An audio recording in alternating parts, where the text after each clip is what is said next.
নমস্কার, আর একটা মিনি ব্লগে তোমাদেরকে স্বাগত জানাই। চলে এসেছি আমি পারমিতা। তো প্রতিদিন আমার যেইভাবে দিনটা শুরু হয় তোমরা তো দেখতেই পাও, তো আজকেও তার ব্যতিক্রম কিছু না। তো দেখো, রান্নাবান্না দিয়ে শুরু করলাম। আর এটা কিন্তু দু একদিন আগের ভিডিও ছিল, সেটাই তোমাদের সঙ্গে একটু পোস্ট করছি। তো সবাই কেমন আছো বলো? আশা করি সবাই খুব ভালো আছো, আমিও খুব ভালো আছি। তো রান্না হচ্ছিল পনির তরকারি। তো পনিরটা হালকা করে একটু ভেজে নিয়েছিলাম আমি। পনিরটা কিন্তু বেশি ভাজলে কিন্তু শক্ত হয়ে যায়, তো ওই জন্য হালকা করে ভেজে নিয়েছিলাম। আর এইদিকে দেখো, ছেলে কিন্তু ড্রয়িং করতে বসে গেছিলো। তো দেখো, এটা ছেলে কিন্তু ড্রয়িংটা করেছে, দেখো কি সুন্দর এঁকেছে। তো ছেলে এদিকে ড্রয়িং করছে, আর আমি এদিকে দেখো পনিরটা হালকা করে ভেজেও নিয়েছি। তো পনিরটা যতক্ষণে রান্না হচ্ছিলো, তো আমি ওকে বললাম যে তুই একটু করে নে। তো বসে বসে ড্রয়িংটা করছিল, আন্টি দিয়ে গেছিলো যেটা, সেটাই ও করছিল। আর এদিকে আমরা রান্নাটাও চলছিল। আর আমি রান্না করতে করতে ওর কিন্তু ড্রয়িংটা পুরো কমপ্লিট হয়ে গেছিলো। তো একা করতে চায় না, তো আমি বললাম যে আজকে করে নে একা একাই। ও বলে পাশে বসো, তারপরেই আমি করব। তো আমি বলছিলাম ঠিক আছে তুই কর, আমি মাঝে মাঝে এসে দেখবো। তো ও ড্রয়িংটা করছিল, আর আমি দেখো রান্নাটা করছিলাম। আজকে হয়েছিল পনির তরকারি। পনির কে কে পছন্দ করে অবশ্যই কিন্তু তোমরা একটু কমেন্ট করে জানিও।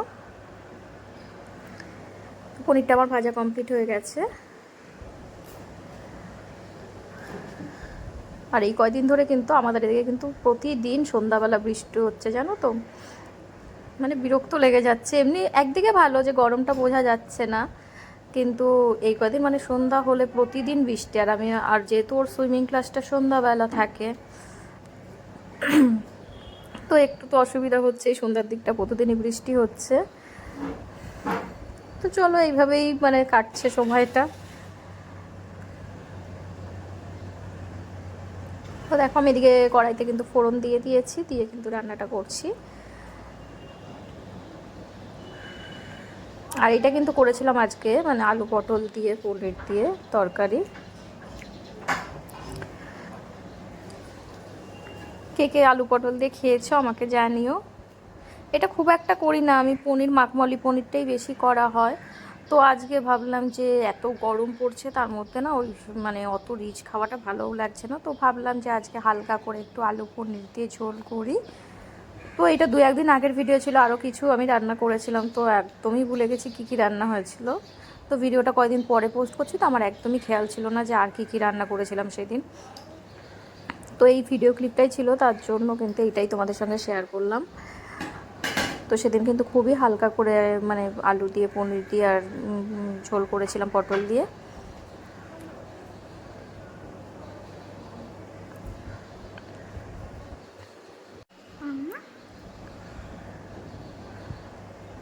তো তোমাদের কিন্তু বারবারই বলছি যে আর কি কি রান্না করেছিলাম, আমার মাথা থেকে আউট হয়ে গেছে, মনে নেই। এটা যেহেতু কয়দিন আগের, তো তোমরা ভাবতেই পারো যে শুধু এক তরকারি হয়েছে। না, এক তরকারি হয়নি, আমাদের কোনো দিনই এক তরকারি হয় না, 3-4 রকম মানে করতেই হয়।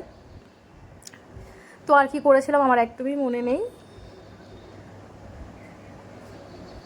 দেখো, আমি কিন্তু এখন আলু পটল দিয়ে মশলা দিয়ে কিন্তু ভালো করে কষিয়ে তারপরে কিন্তু জল দিয়ে দিচ্ছিলাম। তো পনির তরকারিটা হালকা করে করলেও কিন্তু খেতে খুবই ভালো হয়েছিল। আর এত গরমে না একদম রিচ খাওয়ার ভালোই লাগছে না, মনে হচ্ছে একটু হালকা পাতলা কিছু মানে ঝোল তরকারি ভালো লাগে। তো আমি সেইভাবেই রান্নাটা করেছিলাম, একদম হালকার ওপরে করেছি।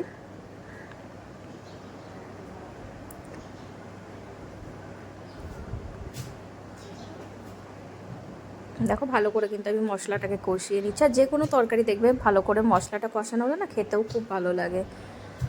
তো এর সঙ্গে আমি কিন্তু কিছুটা ছেলের দেখো আমি ক্লাসটাও অ্যাড করে দিলাম।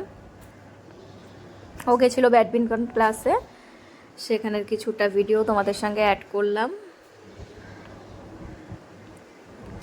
তো এই ভিডিওটা বেশ কিছুদিন আগের ক্লিপটা নেওয়া ছিল, যার জন্য কিন্তু আমার একদমই মনে ছিল না যে কী কী রান্না করেছিলাম আর কী কী করেছিলাম। তো এই জন্য এই ভিডিওটা এখানেই মানে এইটুকুনি রাখছি, ভিডিওটা বেশি লেন্দি করছি না। তো সকালবেলা কিন্তু ছেলের ক্লাসের এই টাইমটা খুবই ভালো লাগে। দেখো, সবাই বেশ খেলা করে, খুব সুন্দর লাগে।